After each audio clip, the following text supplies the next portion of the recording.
Sir नमस्कार। नमस्कार प्रवेश जी। कैसे हो सर? बहुत अच्छा। अपना परिचय दीजिए और आपके फार्म कहाँ पर है और कहाँ पे से आज हम लोग हैं, कहाँ पर हम खड़े हुए हैं?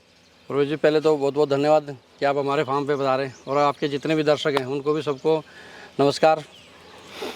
हम ये ग्राम चिकतावड़, तहसील धर्मपुरी, जिला धार में ये हमारा फार्म है, सोजत और सिरोही जी बकरियों का। दोस्तों, आज की वीडियो है कुछ हटके होने वाली है। हटके इसलिए होने वाली है क्योंकि फार्म पे बकरियां लाना ही सिर्फ बकरी पालन नहीं होता है।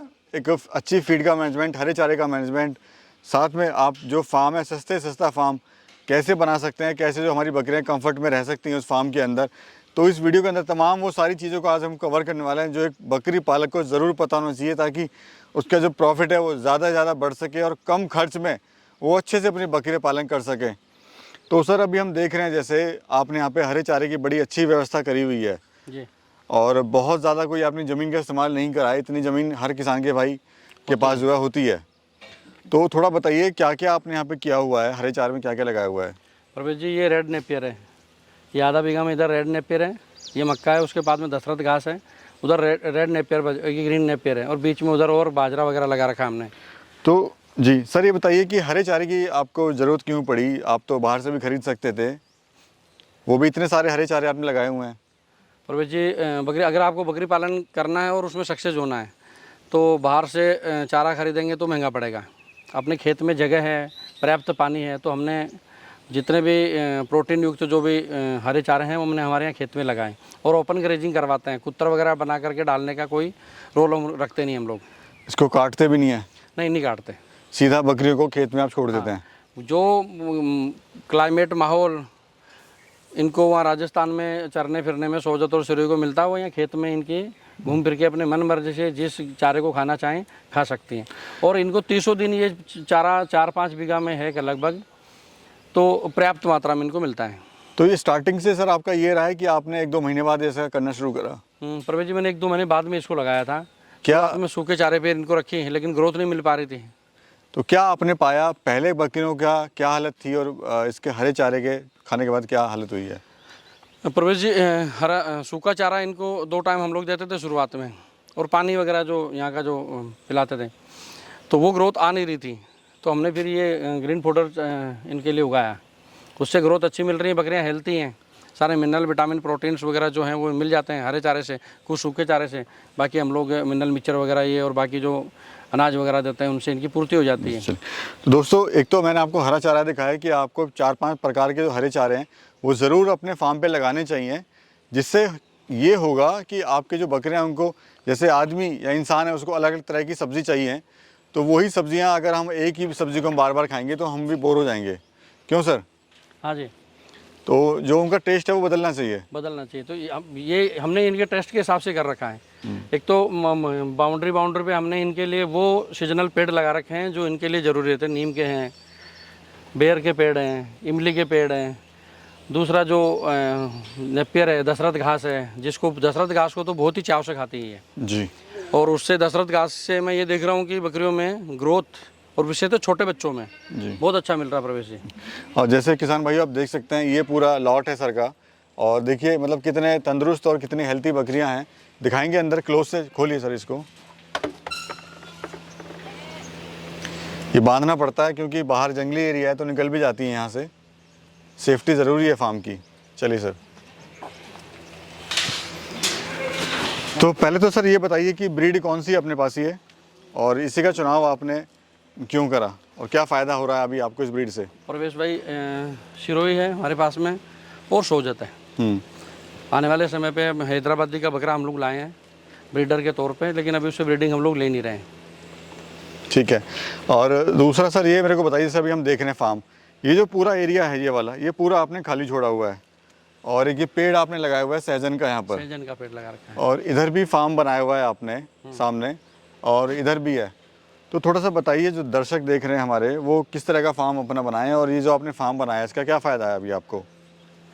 फार्म में ओपन एरिया छोड़ने का ये फ़ायदा है कि बकरियां घूम लेती हैं आराम से चरने के बाद में। बाहर से भी हम लोग चरा के लाते हैं तो सबसे पहले इनको यहीं छोड़ते हैं ताकि आराम कर लें, बैठ जाएं। गर्मी के दिनों में इनको गर्मी नहीं लगी, रात में बैठी रहती है यहाँ पे। यानी रात में जो है, जैसे अभी टीन शेड अंदर आपने बनाया हुआ है, जी वो तब जाता है गर्मियों के अंदर, हाँ और रात में जो उनको छोड़ देते हैं यहाँ पे खुले में, जिससे हमें खुले में आराम से अपना तारों की छाँव में बैठी रहती हैं। और सर देखा हूँ जाली भी आपने उधर लगाई हुई है, कुछ लोग दीवार बनाते हैं अपने। परवेश भाई, शेड में इतना पैसा इन्वेस्ट अगर व्यक्ति नहीं करे, मेरे हिसाब से जानवर पे पैसा ज़्यादा इन्वेस्ट करे वो अच्छा है, और इसलिए हमने यहाँ पे जाली लगा रखी, गेट लगा रखा है। मैं देख रहा हूँ सर, ये जो ब्रीडर है आपका, जी ये आपके पास ज़्यादा रहता है, थोड़ा सा बताइए सर इसके बारे में भी। ये परवेश भाई मैं राजस्थान से लाया था मैं, और सिरोही में ये करीबन 44-45 की इसकी हाइट है, और बच्चे अच्छे आ रहे हैं इसके, 100+ ब्रीडर है ये। जी जी। तो अभी सर कैसा आपका काम चल रहा है? आप शिक्षक भी हैं जी, तो कैसा काम चल रहा है अभी? मैं प्रवेश भाई 20 बड़ी गोट्स लाया था मैं आज की तारीख में, और 15 ये छोटी वाली जो सोजत लेके आया था मैं आज की तारीख में। 100+ है ये, और ये अक्टूबर नवंबर दिसंबर में फिर डबल से बच्चे देने वाली हैं जी। तो ये 150 से लेकर के 160 तक फिर संख्या बढ़ जाएगी इनकी, तो ये अच्छी ग्रोथ है। वही मैं देख रहा हूँ, जो हरा चारा आप खिला रहे हैं डिफरेंट तरीका, उससे जो ग्रोथ आ रही है बकरियों की वो शानदार आ रही है। हाँ जी। और इधर देख सकते हैं नमक चाट रहे हैं, जिससे इनकी मिनरल की जो पूर्ति है वो इससे होती रहती है। हाँ जी। नमक हम लोग जो आयोडीन वाला जो नमक है वो पानी में देते हैं, और सेंधा और ये काला नमक हम लोग यहाँ रख देते हैं, और साथ में फिटकड़ी भी रख देते हैं, तो इनकी पूर्ति अपनी इच्छा के अनुसार ये चाटती रहती है, अपनी जो मिनरल्स की जो कमी है वो पूर्ति करती रहती है। अब सर ये मुझे बताइए कि कैसे कोई शुरुआत करे बकरी पालन की जिसके पास कम पैसा है? 5 से लेकर 10 बकरी लें, और छोटे बच्चे से शुरुआत नहीं करें। प्रेग्नेंट बकरी लें या बच्चे वाली बकरियां लें, ताकि उसको ग्रोथ जल्दी मिले। और बकरी पालन में क्या होता है, बकरियां बच्चे जल्दी देती हैं, ग्रोथ अच्छी आती है, मतलब मल्टीप्लिकेशन वाला मैटर है इनमें। हाँ जी। तो बड़ी बकरी से शुरुआत करें। श्योर। आइए सर थोड़ा फार्म भी देखते हैं अंदर से, किस तरह का आपने फार्म बनाया हुआ है। और सर ये मुर्गियाँ वगैरह आपने रखी हुई हैं, तो इसका क्या बेनिफिट ले रहे हैं आप? ये प्रवेश भाई इंदौर पास में है, 60 किलोमीटर प्रॉपर इंदौर में रहता हूँ मैं। इंदौरी लोग खाने पीने के बहुत शौकीन हैं। हाँ जी। तो अब आने वाले समय में हम लोग कड़कनाथ का और इसका सोनाली का एक सेटअप स्टार्ट करने वाले हैं, पोल्ट्री भी शुरुआत करने वाले हैं हम लोग। ठीक है भैया, देख सकते हैं यहाँ पे जो है सने ड्रम, यानी कुछ भी कभी कभी देखा गया है कि जो भाई हैं वो सीमेंट की खुली बना देते हैं। एक तो ये फ़ायदा है कि इसमें जो भी खाने के बाद जो भी कीटाणु हैं, जो भी जर्म्स है वो बचते नहीं है। यहाँ से उठाया, इस तरह से उठा सकते हैं इसको। हाँ, उठा के दिखाइए जरा एक बार, बाहर निकाल के साफ सफाई हो जाती है। एक बार थोड़ा उठा के दिखाइए इसको। देखिए इस तरह से उठाया, और प्लास्टिक है सूख भी जल्दी जाती है, और साथ में इसको ऐसे रख भी सकते हैं, तो एक तो कीटाणु फ्री रहता है। ये ड्रम काट के सर आपने बनाया हुआ है? हाँ जी, एक ड्रम के 2 हिस्से कर दिए। और ये सेकंड हैंड ड्रम मिल जाते हैं? हाँ, सेकंड हैंड मिल जाते हैं मार्केट में। और देख रहे हैं सर आपने यहाँ पे 2 डिवाइड करे हुए हैं बाड़े, एक इधर बाड़ा बना हुआ है आपने, और एक जिसमें हम लोग खड़े हुए हैं अभी। पर भाई कुछ सोजत बड़ी बकरियाँ छोटे जानवरों को मारती हैं, तो इसलिए क्या छोटों को एक तरफ कर देते हैं हम लोग, और बड़ों को एक तरफ कर देते हैं।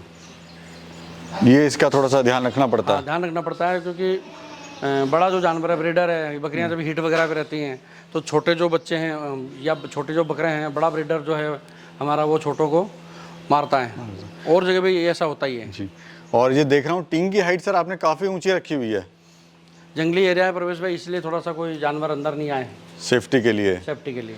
पीछे आपने दीवार टाइप बनाई हुई है टीन की, और इधर आपने खुला रखा हुआ है जी, ताकि एक खुले का ये भी फ़ायदा, आप उधर बैठ जाते हैं अगर, उस वहाँ बैठ के पूरे फार्म को आप देख सकते हैं अंदर से क्या एक्टिविटी चल रही है। हाँ जी। तो इस तरह से भी आप अपना फार्म सस्ते में बना। क्या खर्चा आया हुआ सर इस फार्म को बनाने के लिए? प्रवेश भाई इसमें करीबन 5 से 6 लाख रुपए लगभग उस समय 23 में आया था। हाँ जी। और यहाँ पे एक चीज़ और बड़ी इंपॉर्टेंट है, आपने जो इनका सूखा चारा है उसको रखने के लिए एक स्ट्रॉन्ग रूम आपने बनाया हुआ है। हाँ जी, ये ताकि उसमें कोई नमी वगैरह ना जाए। हाँ, आइए सर वो भी देख लेते हैं। आपने वो बढ़ाना और अच्छा बनाना बड़ा ज़रूरी है। अगर आपने नमी, अगर सूखे चारे में नमी आएगी उसमें फंगस लगेगी जी, और फंगस से फिर जो जानवर हैं वो बीमार होंगे। इसलिए जो इनका स्टोर रूम जो भोजन का रखें वो तो स्ट्रॉन्ग होना चाहिए। हाँ, वो थोड़ा सा अच्छा होना चाहिए। ठीक है। ये कौन सा चारा है सर? ये मूंग का चारा है। लेकिन आपने पूरा स्ट्रॉन्ग दीवारें आपने बनाई हुई हैं हाँ पीछे। ताकि किसी भी तरह की कोई नमी वगैरह इसमें ना जाए। ना आ जाए। और बकरियों को अच्छा, ये गुड़ वगैरह भी है। हाँ, ये गुड़ है। ठीक है। और इधर ही यहाँ पे सर ने लेबर रूम भी यहाँ पे बनाया हुआ है, वो बहुत ज़रूरी है बनाना, क्योंकि 24 घंटे सर निगरानी आपको करनी पड़ेगी फार्म पे। हाँ जी, पर इसमें जो व्यक्ति यहाँ पे इनकी देखरेख करता है, बहुत मेहनत लगती है, तो कम से कम उसको इतना समय तो मिले, रात में तो कम से कम थोड़ा पर्याप्त अपना खान पान भी बनाएगा और भी दूसरी चीज़ें हैं, तो इसलिए हमने एक रूम इनको बना के अलग से दे रखा है। अभी प्लान क्या है सर आपका आगे का? प्रवेश भाई, मेरा जो 100+ मदर गोट का प्लान है मेरा, ताकि क्या है कि साल के कम से कम 100 से 150, 16 महीने में 150 से 200 बच्चे हम लोग ले सकें, और वो उन बच्चों को तैयार करके उन किसानों को दें, फुल्ली वैक्सीनेटेड करके। जो बेचारे ठगा जाते हैं, खरीद लाते हैं किसी ट्रेडर से, और फिर वो ना इधर के रहते हैं ना उधर के रहते हैं। हाँ, और उनको नुकसान होता है। तो हम ये चाह रहे हैं कि किसी भी मेरे किसान भाई का नुकसान नहीं हो, उसको फुली वैक्सीनेटेड जानवर मिलें, जिससे उसका नुकसान नहीं हो और वो भी ग्रोथ ले सके, मुनाफा कमा सके।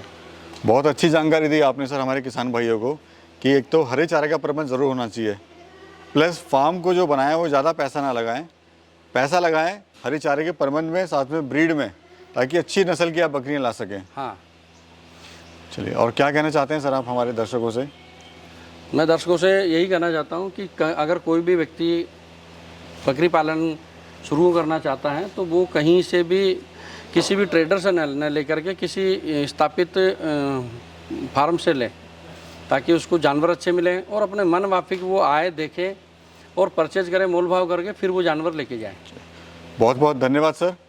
दोस्तों, अगर वीडियो आपको अच्छी लगी तो ज़रूर से वीडियो को लाइक कीजिएगा, चैनल को सब्सक्राइब कीजिएगा, क्योंकि इस चैनल पे हम ऐसी इंफॉर्मेटिव वीडियोस लाते रहते हैं, ताकि हमारे जो किसान भाई बैठे हैं दूर दराज, या फिर जो कोई अगर फार्म शुरू करना चाहता है उसको पूरी नॉलेज मिल सके। मिलते हैं किसान भाइयों फिर एक और सफ़र में, तब तक के लिए नमस्कार। नमस्कार भाई।